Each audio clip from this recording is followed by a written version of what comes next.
sijoittaa tarkasti ohi Ilves-vahti Toskalan 1-0, kun on pelattu 14 minuuttia. Areenan liigahistorian ensimmäisen maalin syöttävät Keijo Säilynoja ja Patrik Julin. Ilves-peli antoi kuitenkin Ounastella isännelle vaikeuksia. Peter Larsson jatkaa Mesörsin päädystä ponnahtaneen laukauksen ohi jokerivahti Sulanderin. Tasalukemissa 1-1 poistuttiin tauolle. Toisessa erässä viimeistään kävi selville, että Ilves tulee ryminällä. Raunio syöttää ja Riku Niemelä kiittää. 2-1 Ilvekselle, kun 7 minuuttia on pelattu toista erää.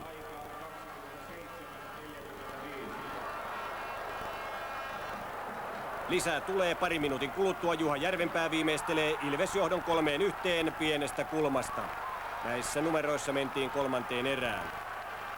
Siinä Ilveksestä jokereihin tullut Mika Arvaja rankaisee vanhaa kotiseuraansa ja peli kaventuu 2-3.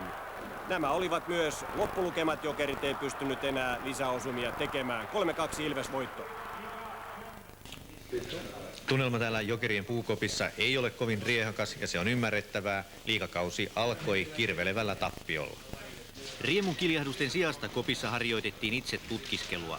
Harjoituspeleissä päälle jäänyt mollivoittoinen nauha pyöri yhä liiga-avauksessa, eikä yksikään pelaaja selvinnyt ottelusta puhtain paperein. Jokerivalmentaja Sakari Pietilä kohtasikin vakavin ilmein median. Yhtä vakava oli joukkueen uusin supertähti Mika Nieminen. Tappio aina kirvelee, että on se tietysti vähän pahempana tuo avaustappio saada, että se olisi helpompi jatkaa voiton jälkeen, mutta eiköhän tässä nyt kuitenkin 47 peliä jäljellä SM-liigaa ennen playoffia, että kyllä mä uskon, että saadaan tässä vielä hymyäkin aikaa. Niin jossain vaiheessa on jo haettu tämmöistä tiikeri-ilmiötä, että kun on paljon tähtiä yhdessä joukkueessa, niin sitä on vaikea hitsata joukkueeksi. Uskotko, että teillä tuo tilanne on parempi? No, en mä tiedä, miten joukkueita hitsataan, mutta kyllähän joukkue muodostuu niin kauden aikana, että harvemmin mikään joukkue valmis on ennen kauden alkua. Ja kyllä se niin tulee sieltä onnistumista ja voittoja ja tappioitakin kautta se joukkueeksi muodostuminen, että kyllä mulle tässä nähdään 2-3 viikon sisään nähdään ihan toisenlainen Jokerikin.